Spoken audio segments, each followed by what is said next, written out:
জয় হিন্দ, বন্দে মাতরম। বন্ধুরা, অনেক পরীক্ষার্থীরাই যারা ডাব্লিউবিসিএস পরীক্ষা দিতে যাচ্ছেন তারা সাবজেক্ট ওয়াইজ বিভিন্ন বিষয়ের প্রস্তুতি নিয়ে আমার কাছে জানতে চেয়েছেন।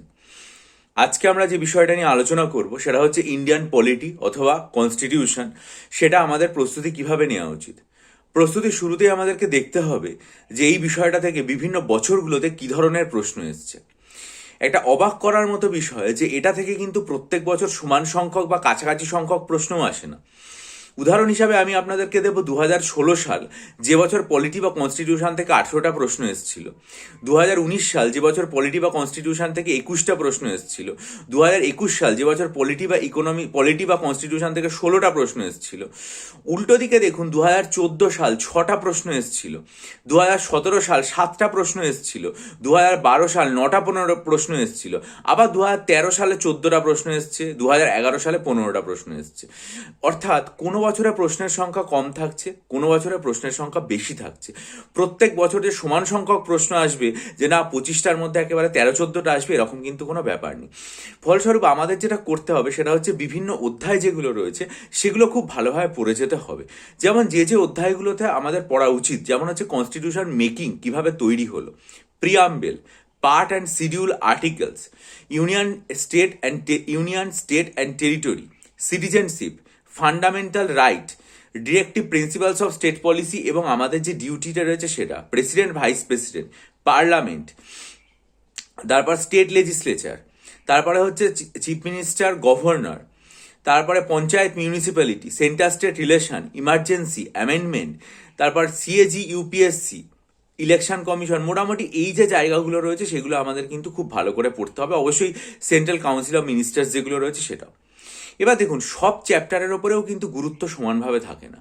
যেমন আমি আপনাদেরকে বলছি, প্রিয়াম্বেল থেকে দেখুন মোটামুটি বিগত বছরগুলোতে আপনারা যদি দেখেন যে প্রায় 15টা প্রশ্ন এসছে। পার্ট অ্যান্ড শিডিউল বা আর্টিকেল থেকে 17টা প্রশ্ন এসছে। আবার দেখুন, পার্লামেন্ট থেকে প্রায় 25টা প্রশ্ন এসছে। পঞ্চায়েত, মিউনিসিপ্যালিটি থেকে 20টা প্রশ্ন এসছে। স্টেট সেন্টার রিলেশন থেকে 18টা প্রশ্ন এসছে। State legislature, CM, governor, council of minister, এগুলো থেকে প্রায় 20টা প্রশ্ন এসছে। অ্যামেন্ডমেন্ট থেকে মোটামুটি 10টার ওপর প্রশ্ন এসছে। সিএজি, ইউপিএসসি থেকেও 10টার ওপর প্রশ্ন এসছে। অর্থাৎ বিভিন্ন জায়গা থেকে কিন্তু বিভিন্ন রকম প্রশ্ন আসছে।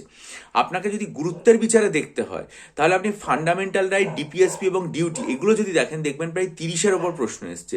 সব থেকে বেশি প্রশ্ন আসে এই জায়গাটা থেকে। এরপরে council of minister, state legislature, CM, এগুলো থেকে প্রায় 20টার ওপর প্রশ্ন এসছে। আবার দেখুন, পঞ্চায়েত, মিউনিসিপ্যালিটি থেকে 20টার ওপর প্রশ্ন এসছে। আবার পার্ট, শিডিউল, প্রিয়াম্বেল এগুলো মেলালে দেখা যাবে 30-এর ওপর প্রশ্ন এসছে।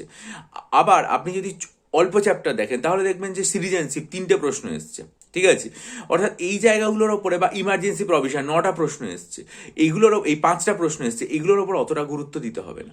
সুতরাং আপনাকে সব চ্যাপ্টারই সমানভাবে পড়ে যেতে হবে।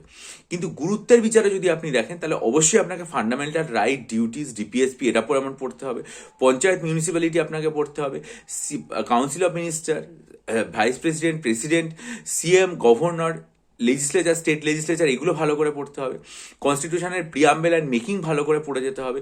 আর্টিকেলের ওপর থেকে কোনো কোনো বছর প্রচুর প্রশ্ন দেয়, কোনো কোনো বছর একেবারে প্রশ্ন থাকে না, এই জিনিসগুলো তৈরি হয়।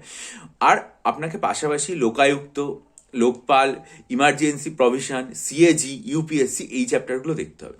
এবার ব্যাপার হচ্ছে যে আপনি যে এই চ্যাপ্টারগুলো পড়বেন সেগুলো পড়ার সময় আপনি স্টাডি মেটেরিয়াল কি করে বানাবেন। দেখুন, আমি আমার অনলাইন ব্যাচের ছাত্রদের জন্য এই একদম পলিটির ওপর একদম পুরো এই যে স্টাডি মেটেরিয়ালটা দেখতে পাচ্ছেন, এটা আর কি আমার তৈরি করা আছে পুরো পলিটির ওপর। ঠিক আছে, এইভাবে আমি এখানে চেষ্টা করেছি সর্বভারতীয় স্তরে যে সমস্ত বইপত্রগুলো রয়েছে সেগুলো থেকে পুরোপুরি এই ধরনের স্টাডি মেটেরিয়াল তৈরি করতে। দেখে নিন, একদম এইভাবে পুরো পয়েন্ট ওয়াইজ লেখা আছে, প্রত্যেকটা জিনিস ওয়ানলাইনার হিসাবে লেখা আছে, কিন্তু একদম ইনডেপথ তেমনভাবে লেখা আছে যে আপনারা যদি পড়েন আপনাদের কোনো কিছু জানতে বাকি থাকবে না। সব কিছু আমি ডিটেলসে লিখিয়ে দিই, একদম পুরো চ্যাপ্টার ধরে ধরে সমস্ত কিছু এখানে লিখিয়ে দেওয়া আছে, কোনো জায়গা থেকে কোনো কিছু বাদ নেই। হ্যাঁ, একদম আপনাদেরকে লিখে দিই। এইভাবে আমি আর কি স্টাডি মেটেরিয়াল তৈরি করে থাকি। এছাড়াও আমার যে অনলাইন ব্যাচ আছে সেখানে আমি চেষ্টা করি মাসে অন্তত ইন্ডিয়ান পলিটি বা কনস্টিটিউশনের ওপর 100+ এমসিকিউ দেওয়ার জন্য। 100+ এমসিকিউ আমার মনে হয় যে এই 100+ এমসিকিউ তো প্রত্যেক মাসে দিচ্ছি, পাশাপাশি পুরো যে সিলেবাসটা রয়েছে সেটা যেমন এখানে পুরো কভার করে দেওয়া হচ্ছে। আমার মনে হয় এগুলো পড়লে আপনার শুধুমাত্র প্রিলিমস নয়, প্রিলিমস এবং মেন্স কম্বাইন্ড যে প্রিপারেশন সেটা পুরোপুরি সুসম্পন্ন হবে।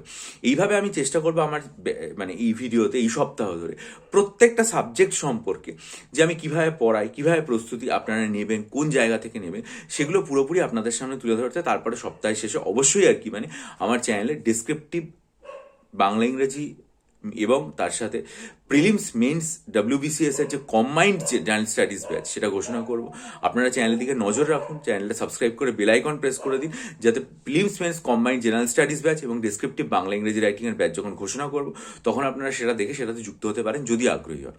ঠিক আছে? আর এইভাবে আমি এই পুরো সপ্তাহ জুড়ে প্রতিটা সাবজেক্ট, ইকোনমি, ইংরেজি, সায়েন্স, হিস্ট্রি, জিওগ্রাফি সব কিছুর কীভাবে প্রিপারেশান নিতে হবে তার স্ট্র্যাটেজিটাও বলবো। আর যদি আপনারা মনে করেন এই মুহূর্তে আমার কাছ থেকে WBCS পরীক্ষার জন্য 48টা মক টেস্ট নেবেন, অথবা যদি মনে করেন আমার কাছে অপশনাল সাইকোলজি স্টাডি মেটেরিয়াল নিয়ে প্রস্তুতি নেওয়া শুরু করবেন এখন থেকে, বা WBSSC নতুন সিলেবাসের ওপর 12টা মক টেস্ট নিয়ে পড়বেন, বা 3000+ static GK MCQ study material নেবেন, তার ডিসক্রিপশন বক্সে ইমেল আইডির মাধ্যমে আমার সাথে যোগাযোগ করুন। ভালো থাকুন, বিজয়ী হন, সফল হন, চ্যানেলটা সাবস্ক্রাইব করুন, বেল আইকন প্রেস করুন, সমস্ত খবরের জন্য চ্যানেলের দিকে নজর করুন। ভালো থাকবেন।